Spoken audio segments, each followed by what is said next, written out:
आजच आम्ही वाचलं की मुख्यमंत्री डावोस दौऱ्यावर चालले.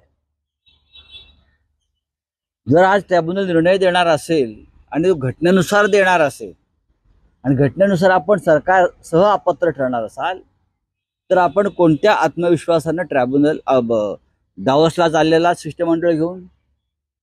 आम्हाला खात्री आपण मुख्यमंत्री आणणार नाही घटनेनुसार,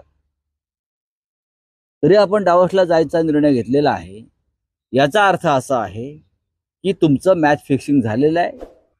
प्रधानमंत्री, मुख्यमंत्री, भारतीय जनता पक्ष आणि विधानसभेचे सो कॉल्ड ट्रिब्युनल यांचं मॅच फिक्सिंग झालं असून त्या पद्धतीनं निर्णय दिला जाईल असं आधीच ठरल्यामुळे माननीय प्रधानमंत्री महाराष्ट्र दौऱ्यावर रोड शो करायला येत आहेत. राज्याचे घटनाबाह्य मुख्यमंत्री आजच्या निर्णयानंतर डावोसला निघणार आहेत काही दिवसात.